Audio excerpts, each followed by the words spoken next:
बघतोय रिक्षावाला वाट रिक्षावाला। अरे बाप, कधी आलाय मास्तर?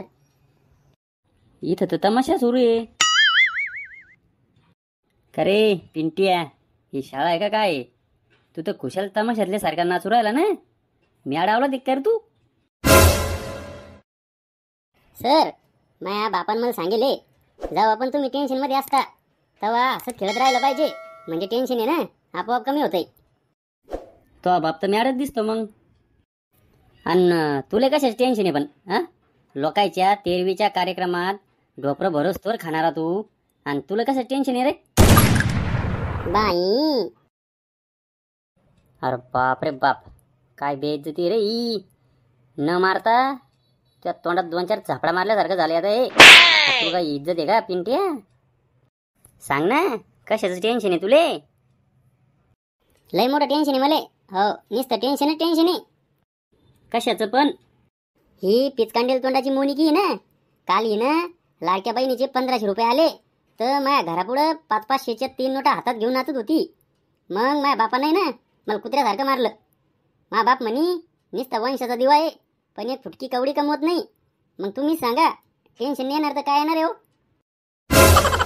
येड्या फोकाचे, तो बाप मॅडे आणि तू मॅडे. तो बाप काय तमाशात होता का अगोदर? आता कसं जमलं, लय भारी डायलॉग आहे हो. ए कुत्र्या पिंट्या, नजर नको लावू माझ्या लाडक्या बहिणीले. जेव्हापासून मला पैसे भेटले तेव्हापासून त्या पोटातच खतबत होतंय. जर का लाडकी बहीण योजना बंद पडली तर पाय फक्त तू पांढऱ्या पायाचं. काय करशील तू? काय करशील? झोपेला असतानाच गळा दाबील बाबू. मोनिका म्हणतात मला, मोनिका माझ्या नादीच लागायच नाही. चुप बसा, बस झाली तुमची चाव चाव. मले थोडं काम आहे. तुम्ही आता आहे ना अभ्यास करत बसा. कोणीच आवाज करणार नाही, नाहीतर आहे ना जीवच मारील. मी मास्तर धमक्या देते डायरेक्ट. पहिल्या जन्मात काय कठाळ्या होतं काय का ना? सर, ह्यो पिंट्या पादला. बाई सर, लय वाशिव राहिला. अरे पिंट्या, तू सुधारणार नाही कधीच आहे ना. तू एवढा दलिंदरच कसा आहे? तुला अशी लाजगीच वाटत नाही का रे? हा, नाही. त्या पाती उलटून बोलते पुन्हा. पिंट्या, मला खिजू नको बरं तू. आता सांगून ठेवतो.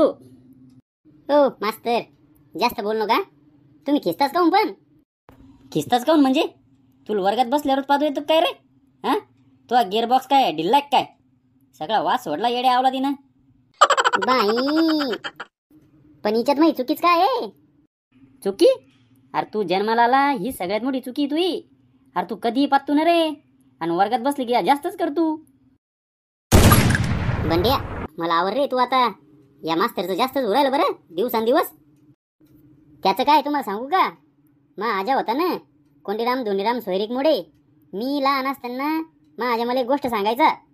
एक होता राजा, त्यानं घालला भजा आणि साऱ्या रात पादायची मजा. मग मला ती गोष्ट आठवली की मी पादत असतो. अरे तू पैदाच कसा झाला? जसे तुम्ही झाले तसे. आणि तुम्ही तर असं बोलू राहिले जसं काही तुम्ही पादतच नाही. फेविस्टिक लावून गेले तुम्ही. मला चबऱ्यावणी करू लाग तू. हा पिंट्या, माझ्या नांदी नको लागू बरं तू. मी लय डेंजर माणूस आहे. या टेबलावर उभा राहील आणि मग तुझ्या बोकांडी उडी मारील. तुम्ही पण माझ्या नांदी नका लागू. मी पुन्हा एकदा पादील आणि सगळ्या वर्गात वास सोडील. पुन्हा म्हणसाल सांगितलं नाही मग. बाई, काय प्रकार? तुझ्या बापाला जाऊन विचार.